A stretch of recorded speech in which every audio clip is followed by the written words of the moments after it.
क्रिया योग अपनी जीवन ऊर्जा पर महारत पाने का मार्ग हमारे जीवन के 4 आयाम हैं: भाव, बुद्धि, शरीर और ऊर्जा। योग में जीवन के हर आयाम से जुड़ा एक मार्ग है।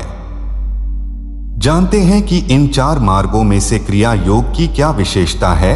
क्रिया योग अपनी जीवन ऊर्जा पर महारत पाने का मार्ग हमारे जीवन के 4 आयाम हैं: भाव, बुद्धि, शरीर और ऊर्जा। योग में जीवन के हर आयाम से जुड़ा एक मार्ग है। भावों से जुड़ा भक्ति योग, बुद्धि से जुड़ा ज्ञान योग, शरीर से जुड़ा कर्म योग और जीवन ऊर्जा से जुड़ा क्रिया योग। क्या है क्रिया योग की विशेषताएं? क्रिया योग आध्यात्मिक मार्ग पर चलने का एक बहुत शक्तिशाली तरीका है, मगर साथ ही यह बहुत चुनौतीपूर्ण तरीका भी है। यह तरीका एक इंसान से बहुत ज्यादा अपेक्षाएं रखता है। आज के एक आधुनिक शिक्षित इंसान के लिए क्रिया योग अमानवीय होगा, क्योंकि इसके लिए एक खास तरह का अनुशासन और हर चीज में एक खास स्तर की सटीकता चाहिए। अगर हम आपको सिर्फ एक शारीरिक अभ्यास के रूप में क्रिया सिखाना चाहें, तो मैं इस पर एक किताब लिख सकता हूं और आप उसे पढ़कर सीख सकते हैं। मगर यदि आप क्रिया को एक जीवंत प्रक्रिया बनाना चाहते हैं, अगर हम चाहते हैं कि क्रिया एक तरह से आपके सिस्टम में अंकित हो जाए, तो इसके लिए अनुशासन और समर्पण की जरूरत होती है। ज्यादातर लोगों में आजकल क्रिया योग के मार्ग पर चलने के लिए उपयुक्त शरीर, मन या भावनाओं की स्थिरता नहीं होती। ऐसा इसलिए है क्योंकि बचपन से ही लोग बहुत ज्यादा आराम में रहे हैं। आराम का मतलब शारीरिक सुविधा नहीं है। किसी आरामदेह कुर्सी में बैठना कोई बाधा नहीं है, मगर आपके पूरा वजूद हमेशा आराम चाहता है, यह एक बड़ी बाधा है। अगर आप किसी ऐसी चीज पर बैठे हैं जो आरामदेह है, तो उसका आनंद लीजिए, इसमें कोई समस्या नहीं है। मगर यदि आप लगातार आराम खोज रहे हैं, तो उस तरह का मन और भावना क्रिया योग के मार्ग के लिए सही नहीं है। क्रिया योग को ऐसे लोगों के साथ नहीं किया जा सकता जो लापरवाह हैं, जो लोग हर कहीं आजादी की बात करते हैं। क्या मैं यह करने के लिए आजाद नहीं हूँ? क्या मैं वह करने के लिए आजाद नहीं हूँ? क्या मैं यह नहीं खा सकता? क्या मैं वहां नहीं सो सकता?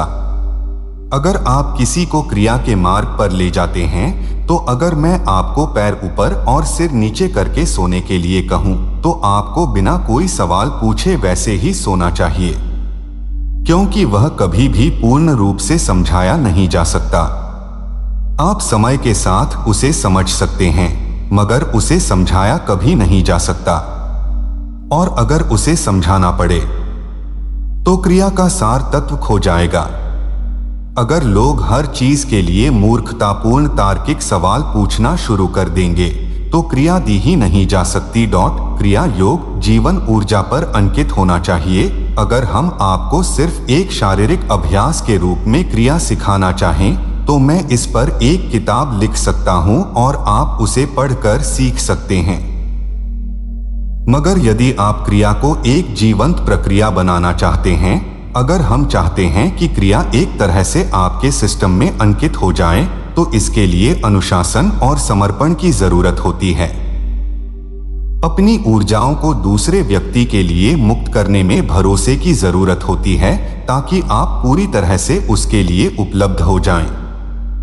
वह आपके साथ कुछ भी कर सकता है और शुरू में आप हैरान होने लगेंगे कि वह आपके साथ कर क्या रहा है, क्योंकि शुरू में क्रियाएं ऐसी हो सकती हैं कि आपको पता नहीं चलेगा कि आप आत्मज्ञान की तरफ बढ़ रहे हैं या पागलपन की ओर। उस दौरान अपना संतुलन बनाए रखने के लिए आपको काफी विश्वास की जरूरत होती है, वरना क्रिया मुश्किल हो जाती है। क्रिया योग के मार्ग पर मार्गदर्शन जरूरी है। अगर आप बहुत प्रचंडता से क्रिया के मार्ग पर चलते हैं, तब भी मार्गदर्शन के बिना आपको कामयाबी हासिल करने में कुछ जीवन काल लग जाएंगे। लेकिन कोई जीवित इंसान, गुरु, अगर आपके साथ कुछ कर सकता है, तो यह इसी जीवन में संभव हो सकता है, वरना क्रिया एक घुमावदार रास्ता है। क्रिया के मार्ग पर आप सिर्फ आत्मज्ञान प्राप्त करने की कोशिश नहीं करते, आप जीवन की प्रक्रिया को भी जानते हैं। आप जीवन की रचना, उसके साथ क्या किया जा सकता है, इसकी प्रक्रिया को जानना चाहते हैं।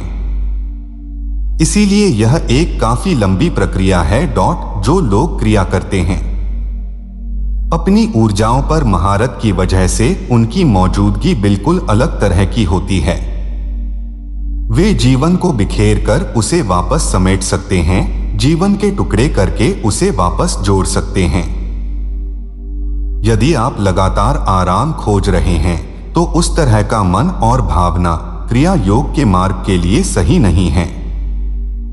क्रिया योग को ऐसे लोगों के साथ नहीं किया जा सकता जो लापरवाह हैं, जो लोग हर कहीं आजादी की बात करते हैं लेकिन अगर आप सिर्फ दूसरे तरीकों को अपनाते हैं जैसे ज्ञान योग, तो आप तीक्ष्ण बुद्धि के होते हैं।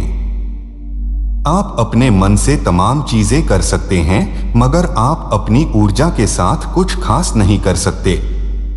अगर आप भक्ति मार्ग पर हैं तो आप कुछ नहीं कर सकते और आपको उसकी परवाह भी नहीं होती। आप बस विसर्जित होना चाहते हैं, पिघलना चाहते हैं। अगर आप कर्म योग के रास्ते पर हैं तो आप दुनिया के साथ बहुत सारी चीजें कर सकते हैं, मगर अपने साथ कुछ नहीं कर सकते।